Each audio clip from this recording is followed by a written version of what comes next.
Good afternoon, good morning, and thank you to everyone who's joined us today from across the world. We understand there's over 70 countries represented in the audience today. And whilst we can't see you, we do hope that you enjoy what's set to be a very exciting session. Today I'm joined by 4 experts from across the world. We have people here today from Estonia, from Finland, from the USA, and from South Africa. I'm based in London, and we're going to be talking and discussing a section that's going to run in 2 halves. First up, we're going to talk about the things that we think worked particularly well in the first half of this year as the whole world moved online, specifically, obviously, in terms of education. We're going to spend the second half of this session talking about concrete things that we believe as a group and a global education community we could be doing to improve digital and remote learning and hybrid learning as we continue through this pandemic and beyond. First up, I'm going to introduce our incredible panelists. I'm very thankful to them for joining us and feel very privileged to be able to introduce them to you. First up, we have Lindiwe Matlali. She's the CEO and founder of Africa Teen Geeks in South Africa, an NGO that teaches kids how to code. They do fantastic work with the South African government. Second, we have Dr. Mart Laanpere, a former math teacher and principal in a high school in rural Estonia, now part of the National Strategy Steering Group, making digital innovation happen across the whole of Estonia, as well as teaching in the university. Third, we have Saku Tuominen, founder of 100. 100 is on a mission to improve education through impactful innovations. I would urge all of you to have a look at their website. It's 100.org, O-R-G. They've got a series of reports and they scale and showcase fantastic innovations in education from across the world. And last but definitely not least is our good friend, Dr. Lee Buddy Jr. He's the principal at Wade Park School in Cleveland in Ohio. And he's been leading his school through remote learning since April. They haven't gone back to in-person instruction yet. So a very interesting story from Lee Buddy Jr.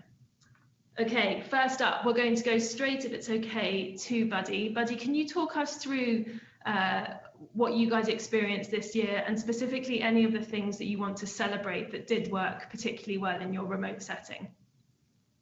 So thank you. Truly a privilege and pleasure to be here with everyone this morning and everyone on my panel. So as Katy, as you just mentioned, our scholars have been all virtual. The state shut down in March. Kids had 3 weeks off, and then we went back in April. One thing that we had to face initially on was over 60% of our families did not have internet access, any internet in their house. Over 70% of our students did not have a device. So really the district started to work to order, but we initially reached out to our partners to get laptops, Chromebooks, iPads, whatever we could grab our hands on. So it was a slower rollout to end the school year, and we had students, using mom, dad, grandma's cell phone to log in for their face-to-face sessions towards the end of the school year. We immediately set up enrichment, so we had yoga, and dance, and virtual soccer, PE, art classes. So we initially set up a variety of enrichment classes, really just trying to keep a sense of normalcy for students. Students, love and thrive on structure. So we really tried to put in a lot of the structures that we would have had for them if they were in the building during the virtual space. Many of the enrichment options, such as dance and yoga and cooking class, we continued that over the summer just to keep kids engaged, which we still have in place now. So we offer over 14 different enrichment options for students throughout the week. We've also really tried to celebrate them the way we would when they were in the building. So for instance, when we're in traditional school, we have a monthly birthday celebration if it's your birthday. So they get a card and a cupcake. So we don't mail out cupcakes, but we do mail out, I send out a personalized card to each student, once a month. We post their shout out on our Facebook and our Instagram and our Twitter. So just to, make them feel, celebrated. And we do also do a student of the week where they get a personalized letter, a certificate, and a gift card. So, those are just two things that we've tried to do, just to, help students feel, that they're still part of our school community. And one other thing that we do, we also have our, we just had a big spirit week for our big college spirit week, where we had different speakers come in, students got to dress up each day, and it was just a great week. So we've really, like I said, we've really tried to create a space for students to feel accepted, loved, cared for during this virtual learning. And we've really tried to create a space where they can have a normal schedule, if that's what you want to call it, as best as possible during virtual learning. That's great. And it's interesting, the first thing you've talked about is normalcy, love, care. Actually, you didn't want to talk about EdTech, which is interesting in itself. So I think we'll come on to that. I think it's really interesting as a principal and as someone who cares deeply for his students. So thanks for that. Lindiwe, can we come to you? Because I think you've done fantastic work with the Department for Basic Education in South Africa, taking what was, if I'm right, was it 4 classes a day of coding up to over 120, often with learners with no internet access at all, 90% of South Africa not having basic broadband access, only 1% of South Africans having basic education in maths. I think you were telling me the other day. Can you paint for everyone here a picture of what happened in South Africa, and specifically the challenge that you guys embarked on at Africa Teen Geeks?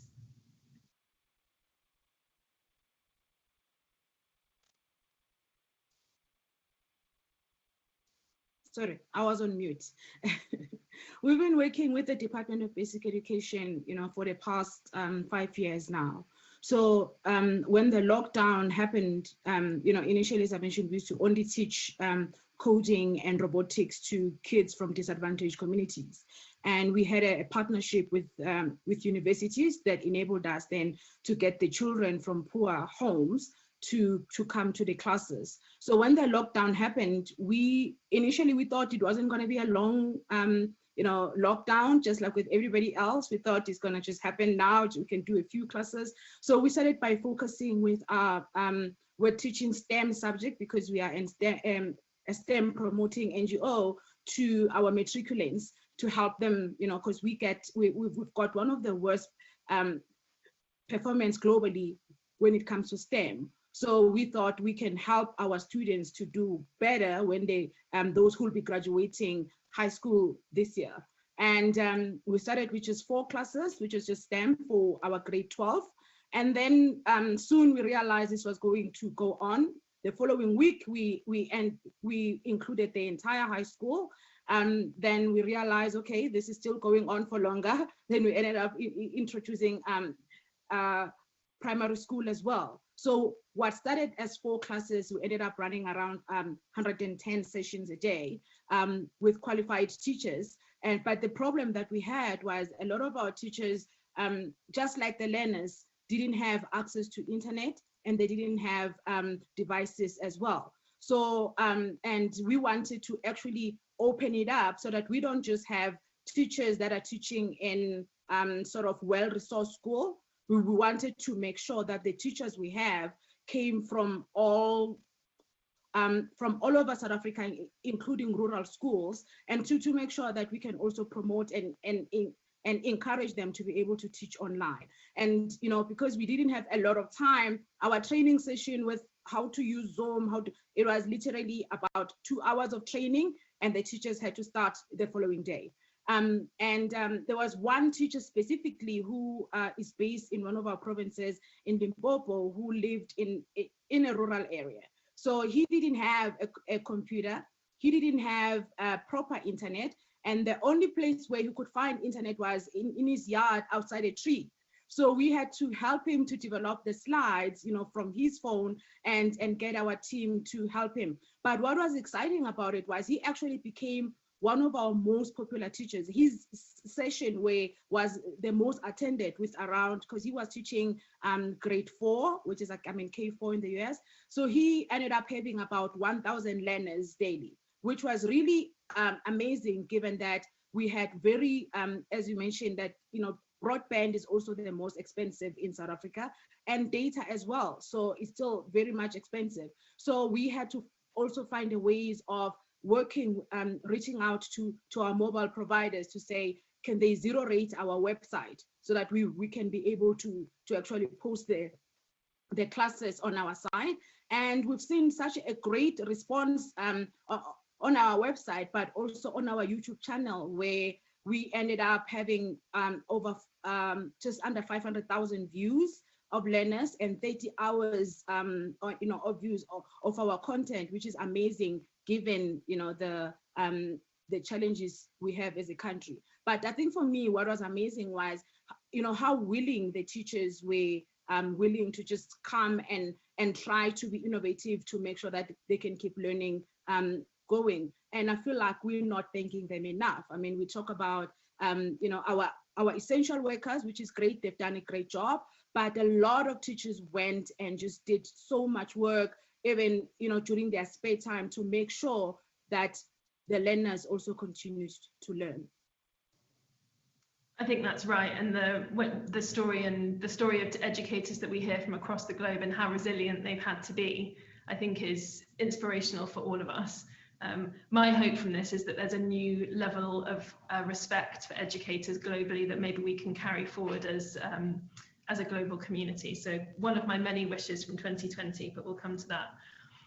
Mart, I think we're going to come to you if that's okay, because I understand Mart's actually recently received some funding from the Estonian government and has been conducting a research piece on the effectiveness of this digital and remote learning period, specifically in Estonia. And Mart, I know that's not finalized research, but I wonder if you can give us any tidbits or pieces of information that you and your team are finding so far. Yes, we were lucky to have this national program on digital turn in education. It started 2014 and is ending now this week. So most of the goals were already achieved last year. So probably the biggest impact was for distance education, that all subject areas and all grade levels were covered by brand new interactive digital learning resources that were actively used by most of the teachers. So it provided the opportunity to focus on individual curriculum-aligned activities in all subject areas, and this is what Estonian teachers did, because just like Lindiwe mentioned that in the beginning, the schools thought that it's only for 2 weeks or maximum 3, so they didn't want to make big changes. But then within 2 or 3 weeks, they already all schools managed to come up with their own local solutions, and it depended on the digital competence of the teachers and also available support, because I would say the majority of Estonian schools have hired professional educational technologists whose role is to support their colleagues in finding some technological and pedagogical solutions to achieve the learning goals. But some schools still don't have educational technologists, so they had to figure out their own ways. And I think that one of our lessons learned is another time, yet again, we appreciated the autonomy of Estonian schools that has been also mentioned as one of the main factors behind our great PISA results, which, by the way, also show that the difference between the best and worst schools in Estonia and the rural and city schools and private and public schools is the lowest in Europe. So it means that our schools are equally good across the country. and mainly because the professionalism of the teachers and autonomy of the schools. Schools can figure out their own solutions. And our research showed that actually the solutions were quite different, sometimes even in the level of the one school, but they were all negotiated together with the colleagues. All decisions were made on the school level, and on the national level, the only thing that actually helped a lot was this provision of this interactive digital learning resources and flexibility to decide whether to continue the previous assessment practices or give up grading at all for a month or so. So it was all left to be decided on the school level, and this is what worked for Estonia. Thanks, Mart. I think interesting, so we'll come back to that. I think the question of autonomy is an interesting one, decision making and where that lies. Saku, we're going to come to you. You spend part of your life finding out about all these fantastic innovations across the world. What's your view on this? How did we fare in 2020 when we moved online? Well, I think that there is no, as we already heard, there is no one answer. What we are doing at 100 is that we are a global education nonprofit, and we try to identify impactful, scalable education innovations. And we've been working hard also in this odd time, trying to understand what works, what doesn't work. And if I would summarize everything in one sentence, that would be, it depends. Meaning that every continent, every country, every school, every teacher, every classroom, every family is so different. And I think that we have to understand is that even within one class, there can be massive differences between the families, between the quality of the tools and so on, as we heard from Paddy and Lindiwe. But also there's, even if these are sort of like dramatic examples which have kind of like happy ending, there are, in Africa, there's a risk that we are losing dozens of millions of kids because of this one, and who are dropping totally out of the system. And that's also a problematic, because what seems obvious at the moment is that this is kind of like enhancing the extremes, or increasing the gap, meaning that the ones who were flourishing in school before they started are flourishing also now, and the ones who were struggling are struggling even more. So there is no easy answer to this one. Every situation is so different. But if I'm looking at from the Finnish perspective, and I fully understand is that it's privileged one, like Estonia as well.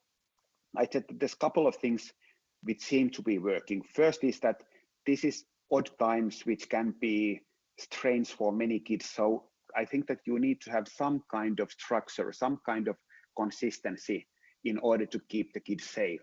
Then you have to be selecting tools that are really simple to use and communicate, and that teachers can use and students can use. And there's no need to have massive amount of tools. Simple ones that work is good enough. But then you have to keep in mind is that this is so much about, not only about excellence, but also about equity. And you have to make certain is that no one is left behind.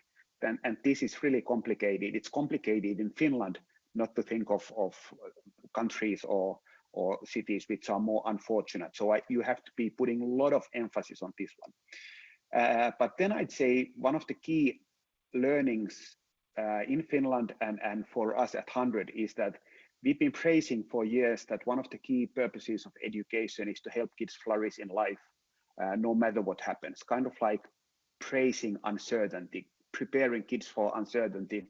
And I think that we should be treating this as a masterclass on uncertainty, not to see this as something extremely unfortunate, but seeing also the silver lining in all of this. And I'd say that the best schools have been kind of like quite fast to drop the old normal and adapt and try new kind of things and so on. And one of the most beautiful emotional cases, for example, in Finland, have been the ones where teachers have admitted is that we are actually not the experts on online. You are the experts, and they have given kids a permission to create the tools the whole classroom is using. And that's really beautiful. And the last thing I want to say is that even if we are concentrating on this session on online and digital, I'd say it comes down to holistic well-being as well. So I think that we have to be really precise to get kids out to do yoga, just like Paddy mentioned, and so on and so on. So many things, and I'm more than happy to kind of like show my own spotlight to the kind of like success stories that has been able to do. What I'm emphasizing is that every country, every city is really different. Saku, that's brilliant, thank you. I'm aware of time and we've started to get a couple of questions coming in. So can I, if you're in the audience and you have any questions for our esteemed panel, I'd encourage you now to put them in the chat box and those will be passed through to us. We're going to use the next 5 to 10 minutes. I set the panel a challenge not that long before this session to ask them to think through what tangible thing or things could we as a global education community do to improve virtual hybrid learning in the future. And I think the point that Saku made as well around thinking about the offline as well as the online is an important one in a post-pandemic world. So I'm going to go through, I think, Mart, can we come to you first? I don't know if you've got a tangible suggestion, idea. It can be small, large, wacky, crazy. No such thing as a bad idea for the next 10 minutes. Yes, we've been actually already working on this next big idea. And we learned it in the hard way that in the beginning of this emergency distance education in March, many active and innovative teachers actually just used this opportunity for big experimentations, and they took into use tens of different innovative learning services that they have identified in online, and there were big Facebook groups that were sharing this kind of ideas. But soon we got notification to all schools from a national data authority that this practice cannot continue, that every student is kind of expected from the school side to create 30 different user accounts in online services that are hosted abroad and so on. So I think we need to come up with a safe solution to integrate this kind of tools into school-based platform that is under control of the school and allows teachers to first to assign the tasks to students on different services and platforms, and then collect the analytics back to this very thin school level platform that allows to make data informed decisions about pedagogy, about school management, and so on. So what I'm talking about is essentially the next generation digital learning ecosystem that incorporates all these really nice ideas from different startups in EdTech sector, but still keeps the control on the school level about supporting the teachers and students. Great, thanks, Mart. Lindiwe, can we come to you? Do you have a bright, crazy, bold idea for us? Yeah, I think for me, it would be making sure that trying to encourage people, specifically people within the Black community, about the importance of having a computer at home. We all have expensive phones, and even people that are from poor communities, they would have your smartphones. And I'm just talking about for us specific in South Africa and even Nigeria. You'll find that, but owning a computer is not seen as something that is important. And it's not just now because of COVID that we're seeing a lot of our children not being able to go to school, but it happens, in other countries like in Nigeria, for example, when there's a terrorist attack, a lot of children get attacked, they go home and they lose school. We've seen it with Ebola in East Africa. So in West Africa, it's not the first time that Africans stay out and children are not able to go to school. Now it's a bigger issue because it affects everybody in the world. So what is important, I think, it's something that I feel like should be encouraged. And to actually save up for it, because I know people will talk about, well, it's easy to say because maybe, for people that have money, they can do that. We save, it's one of the things that for the things that we like, we save. I've seen even when I was growing up and I wanted All Stars, took a lot of money. I know for us, it was expensive for my grandfather to buy for me, but he saved up and we paid off months so that I can get those All Stars. So we need to also do the same thing and really encourage people that are from poor communities to start looking at investing in having those devices, because their children's education really depend on it. For us, whether we come out of COVID or not, we have so many issues that affect our children being able to go to school. And so we need to really start thinking differently about education, knowing that the hybrid model is not going to change. But now that it happened in the way that it happened with COVID, what it means is that now we can actually use COVID to show people to say this uncertainty can happen, and it always happens with us. So making sure that our learners continues to study, it's important. And really, they start creating campaigns like that and making sure that every household has a computer and internet. Fantastic. And I know you've done a lot of work on that specifically, Lindiwe, in South Africa.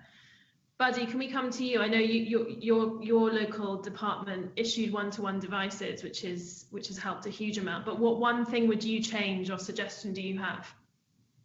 I just think it's important that school districts, states, whoever, take a look to ensure that we're providing a series of wraparound services around the scholars and families. So one thing we've done, like we've partnered with one of our local groups who gets food from the food bank. So we have like a food pickup day once a week. We have provided, parent workshops, a couple times a month to make sure that the parents understand how to use the tools, how to navigate, how to help their students. We've streamlined, how we communicate with our scholars and our families.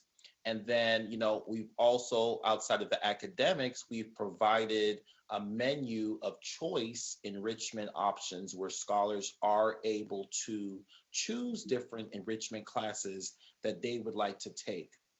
Definitely important that, as we've looked at the technology that we're using, and obviously that it's impacted students, but it's also user friendly for the scholars. So we've also looked at the learning management platform that all scholars K through 12 in our district has to use, so that is user friendly for the scholar, for the family, and obviously for the teacher to help them navigate. So really just a holistic approach, making sure we're providing a menu of wraparound services from the food, from making sure we have, one-to-one devices for each scholar, making sure we have, parent support, student supports. So we've increased the number of therapists that scholars and families have access to, because definitely with this social isolation right now, with students being home, that has brought on just a myriad of challenges in it by itself. So definitely, short answer, just making sure we're providing a menu of wraparound services for scholars and families, I think will definitely help us move forward. That's great, thank you. We're getting quite a few questions through, and I'm going to just, a few of them actually are in the same area, so I'm going to summarize these and send them straight to Saku. A lot of comments we're getting are around, in a world where we've gone from largely physical to largely online, if not wholly online. After all of this, when we go back to post-pandemic, or perhaps we live through this pandemic for many months more, potentially another year, TBC on vaccinations in different countries, what do we think the changes are going to be to physical learning? So will physical learning, blended learning, how will this move online affect that move back, although we hope it's not fully back, to a traditional classroom? Saku, I don't know if you want to share any thoughts on that. Yeah, happy to. I think that we should not be overcomplicating this. I think that the solution is quite obvious. And also we have to understand is that even if we are discussing about schools, practically each and every business is on the same situation as well, where they are thinking is that what will the work life look like after COVID as well. And I would say is that there were pros and cons in physical meetings in classrooms. We all love kids to be in one place and so on. At the same time, there's a lot of pros and cons in digital learning as well. And I'd say that we should be moving into a hybrid where we are combining the best sides of both. And one of the best sides could be and should be is that it's a digital world and we can have connection to anyone immediately and it's cheap. And I think that we haven't been using this kind of possibility in businesses or in school. I would love to see more global cooperation. I would love to see people giving lectures from their workplace. I would love to see parents somehow participating in education and so on and so on. And I was just having a meeting with a couple of friends and we were discussing is that it was highly unlikely if you would have a meeting on the other side of the city is that you would have a digital meeting, you would always travel. And we have a feeling is that in business life, this will be not natural in next fall when all of this is over. And I have a feeling is that we should be so much more creative with the possibilities digital world is creating and combine them with the best sides of physical closeness of teachers. That's fantastic, Saku, thank you. Does anyone else on the panel want to add to that? Any final comments? And if not, I'm going to wrap up with our key findings. Very quiet, which is always worrying. Okay, so I'm aware we've got 2 minutes left before this session draws to a conclusion. So I wanted to thank you all ever so much for taking part in it today. I think a few of the notes that I've been jotting down on the things that we think did work and we should really celebrate. I think the first and foremost one is the resilience of our educators and of our educator leaders who've led institutions and their own families and themselves through quite honestly quite a terrifying year for many. And I think we should celebrate them and thank them for that enormously. The second thing that stood out is the need for consistency, for structure, for rhythm, in whatever that might be and whatever that might mean for your learners, be it a birthday card, be it a cake or physical cake, digital cake. I think the third thing is simplicity. So whether you're teaching from a tree, whether you're teaching in a school, just keeping it very simple, simple in technology, simple in communication, simple in platform. And the fourth thing that's really stood out for me is the importance of autonomy. We have excellent and outstanding educators and leaders. We should give our leaders the autonomy to decide how to run their schools as they do in Estonia. We should give our students the autonomy to help guide us through what it is they want to do, be that synchronous, asynchronous learning. Another thing I hope that we all get to consider is the importance of holistic well-being in this time. Personally living through that with my family, I find that to be incredibly important. I'm going to finish with some very final suggestions that you might all want to think about who are listening in today. Number one, what are your wraparound activities for your learners, but also for your educators? How are we helping them to go through that? The second bit, partnerships. What partnerships can you form with other groups and organizations to help push through this final period, please God, of the pandemic? Thirdly, what can you simplify? Systems, platforms, training. And fourthly, what additional autonomy can you give to the people who need it most? And finally, our hope, and I think Saku phrased it perfectly, is that we can stay connected to others, to you, the global education community, but also that our learners can stay connected to each other as well. Thank you all ever so much for dialing in. It's been an absolute pleasure, and a huge thank you to our enormously excellent panelists. Thank you, Katie.